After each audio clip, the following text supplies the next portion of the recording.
Hey everyone, welcome back. Today's video is all about blueberries. So we have two species of blueberries growing in our garden. They're Highbush and Rabbiteye. So I'm going to tell you how to grow them and the pros and cons of each one. So grab a bowl of your favorite blueberries and let's get started.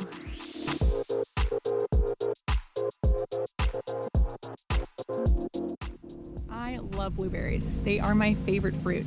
In fact, since I was a kid, my family's been going to pick your own berry farms to pick blueberries every summer, so I have really great memories doing that with my family. So behind me, we have two blueberry bushes that we already bought and have put in planter boxes, and then we just bought 4 more. So before we get started on talking about the different varieties, let's talk about how to grow them.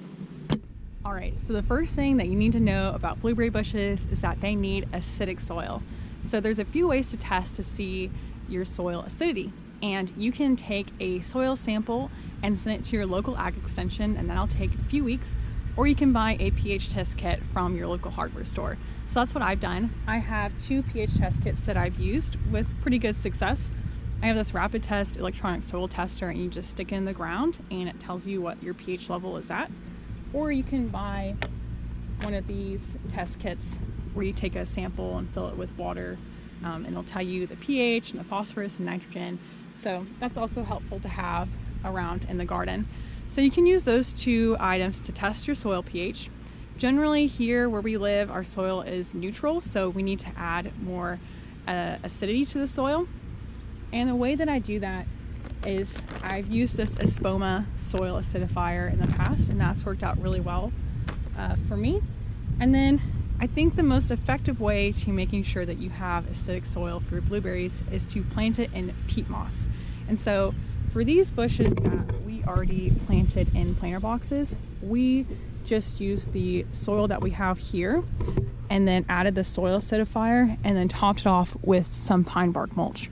And so that's worked out pretty well, but I think really to get a really good result and really good crop of blueberries, you need to have peat moss. So we just bought 4 new blueberry bushes, and I think the strategy for that is we're going to build a small raised planter for them and use maybe a mix of 80% peat moss to 20% soil and add a little bit of soil acidifier to that to make sure it's nice and acidic for the berries. So if your soil isn't acidic enough, the bushes won't produce berries at all, or they'll probably die. So this is really important for you to get right so that you don't have a disaster waiting for you in a few months when you're looking for berries to pick. So another thing that I mentioned briefly is that we have this covered with pine bark mulch. And for blueberry bushes, it's important to have some sort of mulch on the top to make sure that it has plenty of moisture in the soil, and it also keeps it warm during the winter, but that's important to add to the soil as well. And it also adds a little bit of acidity. So when we plant our new blueberry bushes, we're going to do the layer of peat moss with the soil mixture and then top it off with the pine bark mulch. So it'll be nice and happy. So and then I should also mention the pH for blueberries is generally between 4 to 5.5. It kind of varies, but you want to be within that range. So 4 to 5.5 is the range you need to be at for your soil pH for your berries. So as you'll see, the 2 blueberry bushes behind me are in raised planters, and it's also a good idea to have your berries in raised planters, A, because you can control the soil pH a little bit better that way, and then B is that they are really susceptible to root rot. So that lets you control the amount of water that's going into your soil. So it gets pretty wet here, and this area that the garden in is kind of swampy. So we built these planter boxes in here to make sure that it doesn't get really rainy one day and they totally get swamped out and get root rot. So that is another important thing to think about when you're trying to plant blueberry bushes. So like I said, with our berry bushes that we just bought, we're going to have a raised planter. It's not going to be as tall as this. We're only probably going to keep it about a foot above the ground, just to keep it a little bit smaller, and we won't have to use as much peat moss that way. So yeah, it's important to have planter boxes if you can do that. So for fertilizing the berries, you need to fertilize probably about 2 times a year, and the first time is right now. So it's beginning of February, and our berries are just starting to bud. So as you can see right here, there's little buds on the end of the berries, which is so exciting. I can't wait. That means spring is around the corner and we're about to have blueberries soon. So berries are budding right now, so it's a good time to add fertilizer. So the fertilizer I use is this Holly Tone, also Espoma, and this is great for acid-loving plants. So I'll follow the directions on the back of the package, and what I found is really helpful is I bought this 2-cup measuring cup, which you use in the kitchen, and this way I can measure pretty much exactly what the directions say, and I just I'll use my little hand rake here and rake out the mulch, and then I'll sprinkle in the fertilizer on top and then put the mulch back like that and give it a little bit of water and it'll be all ready to go. So you should fertilize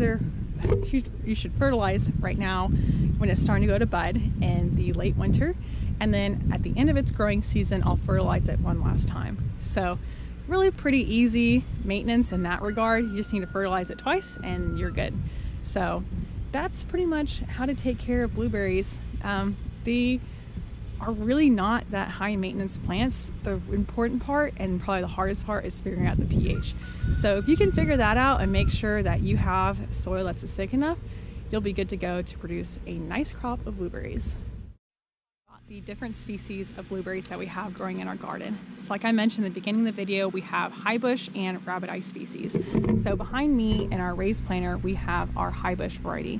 And they're called Highbush because they're bigger than a low bush, which you won't find low bush very often because they produce small berries generally used for baking. So these are a lot better for picking and eating. So Highbush have a few pros and cons, and the biggest pro is that it doesn't need a pollinizer. So that's really big. If you don't have a lot of space, you can just have one bush and it should be able to produce berries for you. It's always a good idea to have more than one because you have more berries and it increases the yield a little bit. But for Highbush, you'll be okay if you just need one bush. Another pro is that they generally bloom and produce berries a little bit earlier in the season, so around the end of spring. So you'll be picking berries not in the heat of the summer. Like Rabbiteyes produce berries a little bit later in the early summer, and so it does get a little bit hot when you're trying to pick berries, but it's usually not too much of an issue. But that is a pro if you're looking for something like that.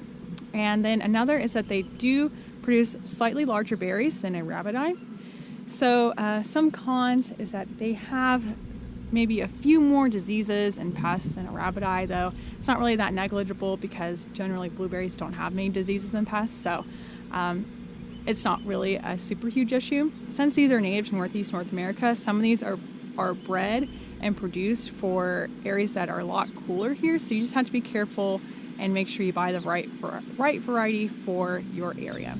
So that's Highbush species in a nutshell. Let's move on to Rabbiteye. Let's talk about our Rabbiteye bushes. So we have our 4 new Rabbiteyes behind me. We just bought these a few weeks ago and we'll build a raised planter for them once the threat of frost has passed and plant them in the ground. So I'm really excited to see how well these do with the Highbush. So Rabbiteyes got their name because the berry turns pink before it turns blue, which is reminiscent of the eye color of a white rabbit. So that's how they got their name. And there's a couple of pros for them. First is that they're a little bit sweeter than a Highbush, which is always a good thing. So I think if you're eating fresh berries from your garden, I'm sure all of them are very good. They are also pretty much practically disease-free and pest-free, which is awesome. So I'm not having to spray chemicals, and you don't have to worry about that factor. And then they're a little bit more tolerant of drought and less than ideal pH. So it's a great bush to plant if you're still learning about berries and still learning about soil pH levels. They can tolerate less than ideal pH and still produce a good yield. So there is one big con with them, and it's that they need pollinizers to produce berries. So you need to have at least 3 or 4 in your garden to get a good yield. So I'm going to show you the different varieties of Rabbiteye that I have. The species that I have are Premier, Tiff Blue, Brightwell, and then a Climax here on the end. So all 4 of these will cross-pollinate with each other and they'll produce a good yield of blueberries.